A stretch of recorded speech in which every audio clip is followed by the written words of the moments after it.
ครับก่อนอื่นขอถามเลยนะครับว่า Community Mall ในแบบของคุณประภารัตน์เนี่ยเป็นแบบไหนครับ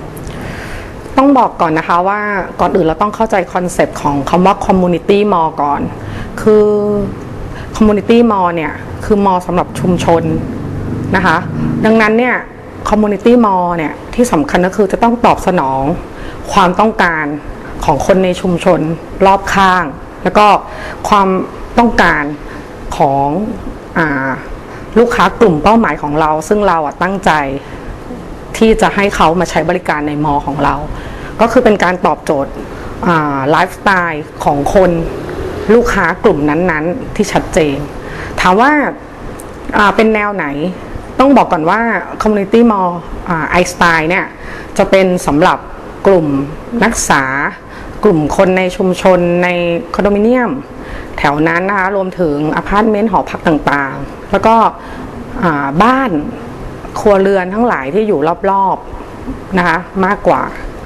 เราไม่ได้ตั้งโจทย์เอาไว้เป็นแมสเป็นคนทั่วไปซึ่งอยู่ๆจะเข้ามาใช้คอมมูของเรานะซึ่งเขาก็คือคนนอกก็มาใช้ได้บ้างแต่ว่าลักษณะกลุ่มหลักที่เราตั้งใจไว้ค่ะก็จะเป็นกลุ่มคนในบริเวณประมาณ2ตารางกิโลเมตรรอบคอมมูเรามากกว่านี่เป็นกลุ่มที่เราดูชัดเจนที่สุดอะค่ะพี่เจนนี่คิดว่า Community กับศูนย์การค้าห้างสรรพสินค้าแตกต่างกันในเรื่องของความชัดเจนเนี่ยนี่คือว่ามันมีหลากหลายเนาะทั้งรูปแบบเนี่ยก็อาจจะต่างกันละนะคะอย่างเช่นห้างสรรพสินค้าจะเป็นรูปแบบปิดเป็นมอปิดแต่คอมมูเนี่ยจะเป็นมอที่เปิดมากกว่านะคะในเรื่องบริหารจัดการก็คงจะแตกต่างกันนะคะอาจจะมีการเก็บเปอร์เซ็นต์แบบไหนอันนี้ซึ่งเราไม่เคยทำในเรื่องของห้างสรรพสินค้าเราก็อาจจะไม่ชัดเจนแต่ในส่วนของ Community Mall ค่ะต้องบอกก่อนเลยว่าลักษณะการออกแบบก็คงเป็นส่วนหนึ่งนะคะที่แตกต่างแล้วก็การจัดการบริหารพื้นที่เช่าพวกนี้ก็จะเป็นส่วนที่แตกต่างกันกลุ่มคนกลุ่มลูกค้าก็จะต่างกันนะคะอย่างห้างสรรพสินค้าแน่นอนเขาดูแมสมากกว่า Community Mall แน่นอนเพราะว่าเหมือนที่บอกค่ะว่า Community คือชุมชนคือสังคมดังนั้นเนี่ยเราตอบโจทย์คนในชุมชนและในสังคมที่เราเลือกที่จะเอา Community Mall ของเราไปอยู่ตรงนั้นเป็นอย่างนั้นค่ะคิดว่า Key Success ที่จะทำให้ Community Mall ประสบความสำเร็จได้อะไรบ้างปัจจัยนี่ว่าสำคัญที่สุดนะคะก็เริ่มตั้งแต่การคัดเลือกร้านค้าหรือร้านที่จะเข้าไปข้างในจะต้องตอบโจทย์ชุมชนตรงนั้นว่าเขาเป็นคนชอบอะไรมีช่วงเวลาที่จะพักผ่อนหรือต้องมาใช้มอช่วงไหนนะคะแล้ว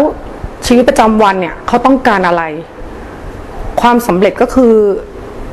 การตอบโจทย์กลุ่มลูกค้าเป้าหมายเนี่ยได้ชัดเจนนะคะมีส่วนหนึ่งก็คือในเรื่องการคัดร้านค้าให้ตรงกลุ่มเป้าหมายแล้วก็เรื่องที่สองที่สำคัญก็คือชุมชนสังคมที่เราไปอยู่เป็นสังคมแบบไหนระดับใดนะเราก็ทำโจทย์ตีโจทย์ให้แตกแล้วก็ตอบสนองนี้ให้ตรงกลุ่มลูกค้าเป้าหมายของเราคิดว่าสองอย่างนี้เป็นจุดที่สำคัญนะคะอย่างอื่นๆก็คงจะมีไม่ว่าจะเป็นการบริหารจัดการนะคะการที่มีที่จอดรถ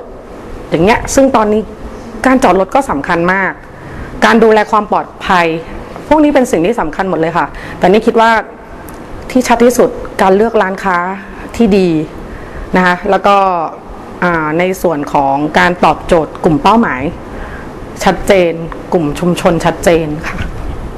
ทีนี้เข้าสู่ Community Mall ของคุณเจนนี่เลยนะครับกลุ่มเป้าหมายที่อยู่รอบๆตอนนี้เป็นกลุ่มไหนครับที่นี่มองนะคะกลุ่มหลักของนี่ก็คงเป็นกลุ่มนักศึกษานะคะแต่ยังมีกลุ่มหนึ่งที่สำคัญก็คือกลุ่มชุมชนนะคะที่อยู่ในบริเวณ community mall นั้นด้วยอย่างเช่นบ้านเรือนต่างๆที่สร้างกันอยู่รอบๆเนาะคนในคอนโดทั้งของพร้อมคอนโดเองแล้วก็คอนโดเพื่อนบ้านที่อยู่ข้างๆนะคะนี่คิดว่าเขาก็สามารถเดินมาใช้ community mall ร่วมกันได้เพราะต้องบอกก่อนว่าจริงๆcommunity mall ไอสไตล์เนี่ยค่ะนอกจากจะตอบโจทย์คนบริเวณนั้นแล้วเนี่ยจริงๆหลักๆของเรานะตั้งใจตอบโจทย์คนในพร้อมพยายามจะทำให้ชีวิตของคนที่อยู่พร้อมคอนโดเนี่ยสมบูรณ์แบบที่สุดเท่าที่เราจะทำได้นะคะคือในพร้อมเนี่ยถ้ามาลองคิดดูเราเอาร้านค้าไปไว้ข้างในคอนโดเนี่ยคนที่อยู่เนี่ยก็คงไม่มีความเป็นส่วนตัวมันจะเป็นการเชื้อเชิญคนนอกเข้ามามากหรือถ้าสมมุติว่าให้ร้านค้าอยู่มองในมุมของร้านค้าเนี่ยถ้าลูกค้าน้อยเกินไปไม่ให้คนนอกเข้ามาลูกค้าน้อยเกินไปร้านค้าก็อยู่ไม่ได้ดังนั้นนี่ก็เลยเลือกที่จะทำให้พร้อมคอนโดเนี่ยเป็น private คอนโดตามคอนเซ็ปต์ของพร้อมอยู่แล้วซึ่งให้เป็นชุมชนที่น่าอยู่และดึง community mall ออกมาเป็น stand alone เพื่อให้ทั้งสองอันเนี่ยตอบโจทย์ซึ่งกันและกันนะคะซึ่งในลักษณะของการอยู่ที่พร้อมเนี่ยก็จะมีความสะดวกสบายมากขึ้นในขณะเดียวกันมีความเป็นส่วนตัวมีความเงียบมีความสงบอยู่ในตัวเองอย่างนั้นมากกว่าค่ะประมาณการได้ไหมครับว่าที่พักอาศัยแนวสูงเนี่ยที่อยู่รอบๆ community mall มีประมาณกี่ยูนิตตีเป็นตัวเลขประมาณสักกี่คนนะครับนี่คิดว่านะคะเฉพาะคอนโดบริเวณนั้นรวมถึงอพาร์ตเมนต์รอบในอาณาเขต2ตารางกิโลเนี่ยนะคะรวมถึงบ้านต่างๆที่อยู่เนี่ยนี่ว่ามากกว่า 3,000 ยูนิตถ้าเป็นคนเนี่ยนี่ว่าเกือบหมื่นต้องมีเกือบหมื่นอันนี้นี่ตีต่ำนะคะค่ะไอ้ที่อยู่ไกลกว่านั้นนี่ก็คงไม่ได้เอามานับรวมคิดว่าอนาคต community mall ในหาดใหญ่จะเป็นยังไงบ้างจะมีกระแสเป็นยังไงบ้างนี่ว่าต้องมาดูกันค่ะว่าทุกคนที่จะทำ community mall เนี่ยเข้าใจคอนเซปต์แล้วเข้าถึงชุมชนได้มากแค่ไหนณปัจจุบันนะคะนี่ว่ารถติดมากขึ้นชุมชนแต่ละชุมชนโตขึ้นแล้วมีลักษณะไลฟ์สไตล์ของคนในชุมชนชัดเจนนะคะดังนั้นเนี่ยแน่นอนคอมมูนิตี้มอลที่เหมาะกับแต่ละชุมชนจะต้องมีเยอะขึ้นมากแต่ละคนไม่จำเป็นว่าจะต้องเป็นคอมมูนิตี้มอลหรูๆถึงเรียกว่าคอมมูนิตี้มอลนะไม่ใช่แต่ละชุมชนเนี่ยมีจุดที่จะเจอกับคอมมูนิตี้มอลของตัวเองเนี่ยแตกต่างกันเท่านั้นเองแต่นี่คิดว่าไปได้ไหมนี่คิดว่ามีโอกาสจะเป็นไปได้เพราะว่าคอมมูนิตี้มอลจะตอบสนองคนในชุมชนตัวเองอะได้มากกว่าอย่างหนึ่งสภาวะรถติดกับการที่ชุมชนขยายเนี่ยทำให้คอมมูนิตี้มอลเนี่ยตอบโจทย์ชัดเจนยิ่งขึ้นก็ดังนั้นนะก็คือถ้าคำถามว่าอนาคตของคอมมูนิตี้มอลจะเป็นยังไงก็ต้องบอกว่านี่คิดว่ามีโอกาสขยายตัวมากขึ้นหลายๆชุมชนหลายๆที่แล้วก็หลายๆแห่งที่จะเปิดกันก็คงจะทำให้คนในชุมชนของเราเนี่ยได้เข้าใกล้คอมมูนิตี้มอลและเข้าใจคอนเซ็ปต์ของคอมมูนิตี้มอลมากขึ้นพอถ้าถามนะคะตอนนี้คนในหาดใหญ่เนี่ยน้อยมากที่จะรู้ว่าไอ้คอมมูนิตี้มอลจริงๆเนี่ยมันคืออะไรมันเป็นยังไง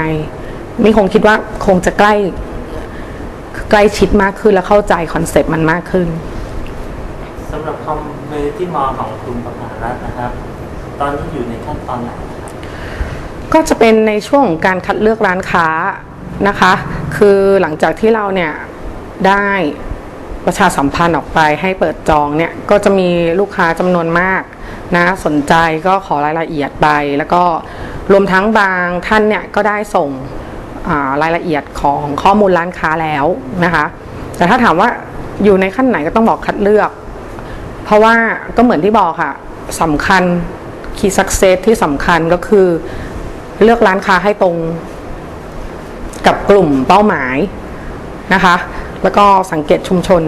ให้ดีๆว่าเขาต้องการอะไรกันแน่ดังนั้นเนี่ยร้านที่เราเลือกมาคือต้องตอบโจทย์จริงๆคือจริงๆต้องบอกว่าไม่ใช่เฉพาะ เราที่เลือกร้านค้านะคือวินที่หนึ่งอาจจะได้ที่เราได้คัดเลือกร้านที่ดีเข้ามาอันที่สองคือการที่เรากับเขาเนี่ยได้เลือกซึ่งกันและกันหรือว่ามีการคัดเลือกเข้ามาเนี่ยทำให้เขาคือเรามีการทำเซอร์เวย์ค่ะ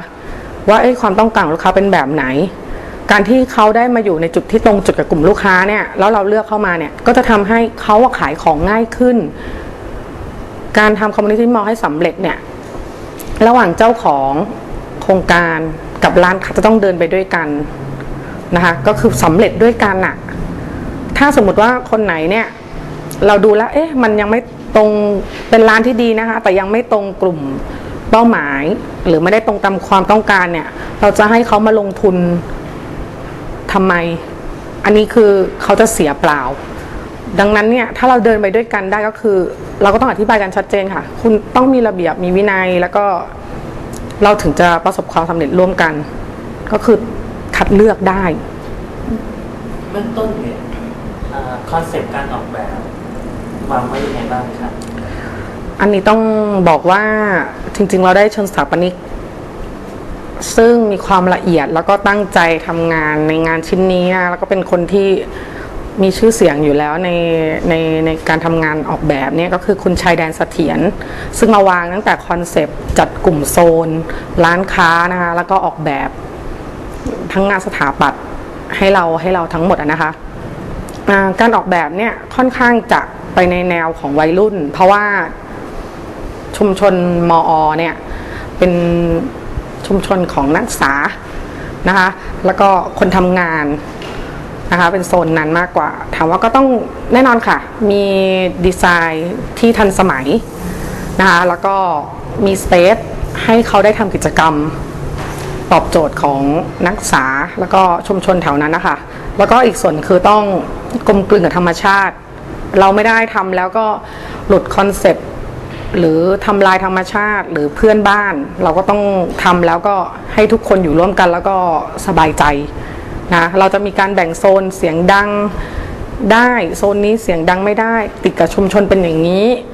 ทางนี้ทำให้รถไม่ติดอะไรเงี้ยเราก็จะดูที่จอดรถจะต้องมากพอเหมือนของเราเนี้ยที่จอดรถ3 ไร่ซึ่งก็สามารถทำให้คนแถวนั้นนะคะมาจับจ่ายซื้อของได้ง่ายขึ้นมีที่จอดรถมากขึ้นมันก็ลดโอกาสลดในเรื่องของรถติดได้มากขึ้นเพราะคนเนี่ยสามารถจอดรถเป็นที่เป็นทางก่อนเข้ามาช้อปปิ้งหรือมารับประทานอาหารคือโซนเราก็แบ่งตั้งแต่ฟู้ดแล้วก็นันฟู้ดมีทั้งโซนบริการอย่างเช่นว่าทำผมสปานะคะจะเป็นร้านทำเล็บร้านความงามโซนความงามร้านอาหารซึ่งเป็นโซนหลักของเราเครื่องดื่มนะหรือจะเป็นนั่งฟังเพลงชิลๆพวกเนี้ยเรามีหมดก็จะมีทั้งสองอย่างโดยกันในคอมมูของเราเองโดยรวมแล้วจะมีรองรับได้ประมาณกี่ร้านคะก็เกือบ100นะคะเราไม่ได้ทำเยอะมากคือร้านเล็กๆมีอยู่ก็คงเยอะแต่ร้านใหญ่ๆเนี่ยก็คงจะมีไม่เยอะมากส่วนใหญ่จะเป็นร้านระดับปานกลางก็คือขนาดปานกลางเพื่อรองรับคอมมูก็คือคนแถวๆนั้นโซนนั้นนะคะขนาดพื้นที่ของโครงการเฉพาะคอมมูนิตี้มอลล์ถ้าตัวคอมมูเนี่ยก็เกือบ2 ไร่ประมาณ2 ไร่ค่ะนะคะ2 ชั้นเกือบ2 ไร่แต่ถ้าที่จอดรถเนี่ยประมาณ3 ไร่กี่คันโอ้ถ้ารถยนต์นี้ก็100 กว่าคันถ้ามอเตอร์ไซค์คือเราแบ่งโซนคือคนโซนนั้นนักศึกษาคงใช้มอเตอร์ไซค์กันเยอะกว่า